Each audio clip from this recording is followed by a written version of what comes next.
Here are 6 running backs to trade for ahead of the trade deadline because their value is going to explode ahead of next season.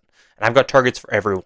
3 of these running backs are for rebuilders and 3 of them for contenders. First on my list is a target for the rebuilders, and this is Bhayshul Tuten, the running back for the Jacksonville Jaguars. Now, Tuten was absolutely coveted by this front office, by this coaching staff, an explosive running back coming out of college that has looked pretty good so far on tape. He's 27th in the league in yards after contact per attempt, 27th in missed tackles forced per attempt, and 16th in yards per route run, showing that he also has the chops as a pass catcher out of the backfield.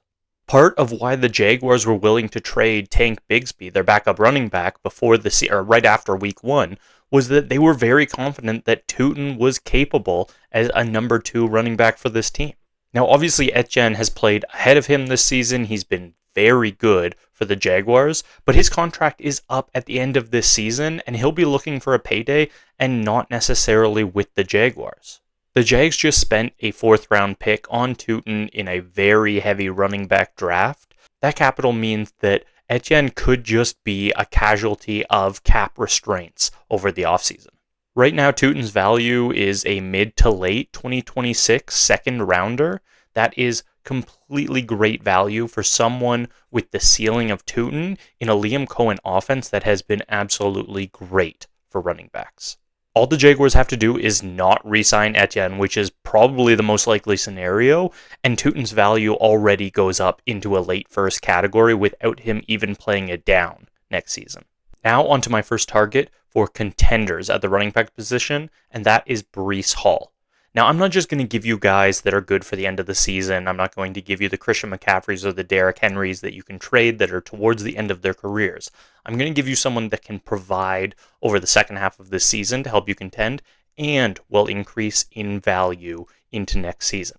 Breece Hall hits both of those points. He has been great this season again after a couple years down after that knee injury. He's been at about 5 yards per carry on the ground and 8.5 yards per reception through the air. Those are both his highest marks since his rookie season. And I think things could get better over the second half of the season for him as well. Justin Fields has been bad at quarterback for the Jets. He had one good game recently against a horrendous Bengals defense, and that's what Justin Fields has done throughout his entire career. He's played okay, he's played well against very bad defenses, and everyone else, moderate defenses, mediocre defenses, absolutely give him fits. It's very likely that Fields is benched not far into the future. They have the Browns as their next matchup, a defense that could make Fields look his absolute worst.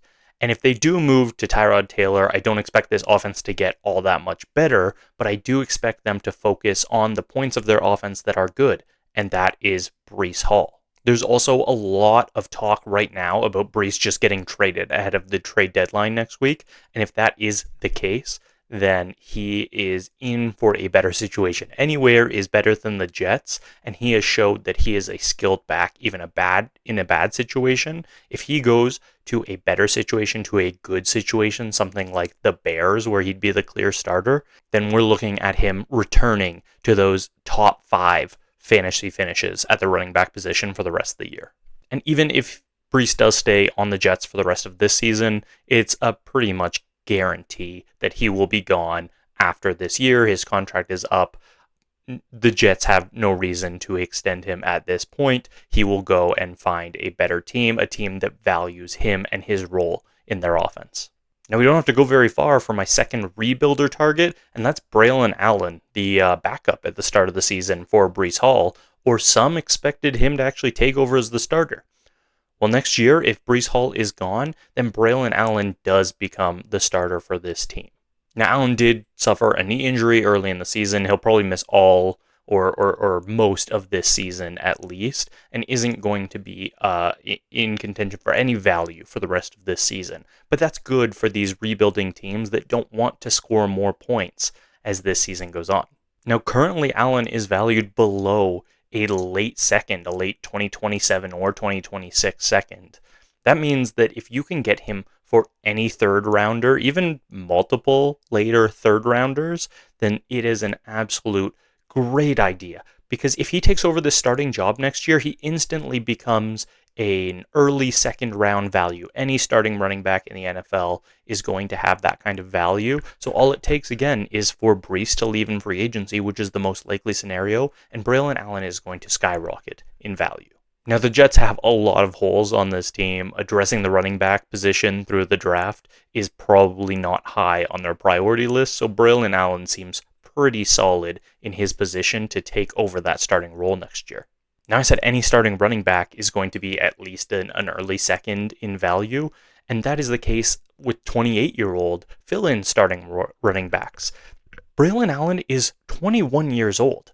He is younger than most of the 2026 rookie class that hasn't even entered the NFL yet. Now, I'm not 100% sure about Braelon Allen's talent. I'm not sure if he's going to turn out as a great running back in the NFL. But at 21 years old, with the potential that he has, he's shown flashes, and just the fact that he's going to increase in value over the offseason by doing nothing, this is someone that you want to target. Moving back to the contenders, my RB target here is Tyjae Spears, the Titans running back. So Spears was on IR to start the season. He missed 4 games. Week 5, he came back on kind of a part-time basis, got a few carries, but was very limited. Week 6 is when he started in earnest returning from that injury. So we have 3-week sample size since he's returned. And in those games, he has more targets than Tony Pollard. He has a higher snap percentage than Pollard in 2 out of the 3 games. And he has all of the team's carries within the 10-yard line in those 3 games. Spears is on the field more than Pollard, and he's getting the more high-value touches for fantasy. Now, I don't understand at all why Spears is going for less than a late second right now. His value is just at nothing. When he is playing really good football, he could be a solid flex. He is a solid flex start for you right now. And if he continues to eat away at Pollard's workload and this offense continues to trend in a better direction, then he could be a really good RB2 down the stretch even. Now, that's just this year for your contending teams. Pollard could also be cut after this season for very cheap, save the team some money, and allow them to fill in holes elsewhere on the roster. Now, unlike other running backs that we haven't really seen a lot of, and we're just hoping that they take over a starting job and appreciate in value just by being that starter, we've seen Spears play, and we know that he is a good running back. He is a good pass catcher. He is great for fantasy. Spears offers some of the best combination of win now, contention value, and value increasing over the next year. Now, my last target for the rebuilders is RJ Harvey, the running back for the Denver Broncos. Similarly to others on this list, the running back ahead of him on the depth chart, J.K. Dobbins, is a free agent at the end of this season. Now, when he was signed by the Broncos, it seemed very clearly to be a one-year kind of situation, his tenure with the Broncos, to allow them to get RJ Harvey, the rookie running back, up to speed. With RJ Harvey on the team and looking good, Dobbins will be a luxury at the end of the season and will likely sign somewhere else. And Harvey has been good for them. He has 18th in yards per route run. He's been very good as a pass catcher, and 12th in yards after contact per attempt in the entire NFL. RJ Harvey was a second-round pick by the Broncos, by Sean Payton, in this last year's draft.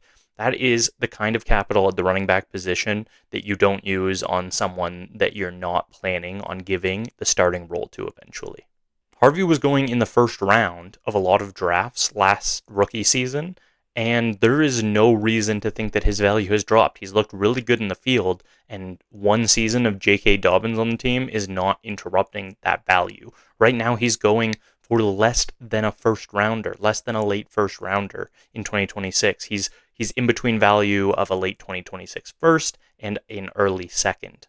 Now, I would easily trade away any of the last couple picks in the first round next year for RJ Harvey. And if you can get him for any second rounder, even pair a third on top of that, then it is an absolute steal for an explosive running back in an offense that loves to use their running backs in a way that is great for fantasy. Now, the last running back I have here, And while it's for contenders, I think everyone would benefit from going out and trying to trade for this player, and that is Chase Brown, the running back for the Bengals.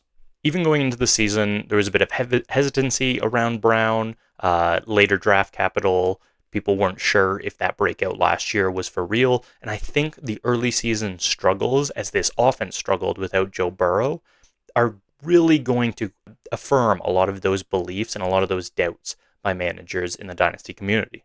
But how many running backs look good when the offense is just horrendous? Not very many. That's what was happening with the Bengals this season after Joe Burrow went down. Of course, Chase Brown is going to struggle when the offense is not moving the ball, when they are not scoring.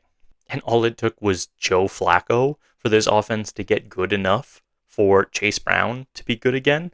Since Flacco joined the team, Brown is averaging 14.3 half PPR points per game, finishing as a top 20 running back every week since Flacco joined the team. Now, Flacco's a little banged up, but it looks like he should still be good for the rest of the season. Even if he does miss one game, we still have a long way to go in this season where Chase Brown can be a very productive running back for you, and his value hasn't bounced back the way that you would expect it to after these very productive weeks. There's leagues where you can get him for a second and third, or if you have to spend up on a late first rounder in this year's draft or in 2027, that is completely fine for a running back as good as Chase Brown that will help you over the back end of this year. And when Joe Burrow is back next year, then he's going to be back to that 2 first rounder value that we saw before this season. And if you for 1 second think that the Bengals are about to draft another running back to replace Chase Brown, just look at this defense. They should select defensive players with every pick of the draft. If they're not going to pick a defensive player, it has to be an offensive lineman. I get the Bengals are poorly run, but they're not so poorly run that they're going to spend their draft capital, their cap space on a running back when they have Chase Brown on the roster. Now, if you are a team that has some draft capital in this 2026 class, go ahead and check out our channel. We have a lot of 2026 rookie content already, breaking down the prospects and who you can target and give you an idea of what the value of your draft picks in this class really are.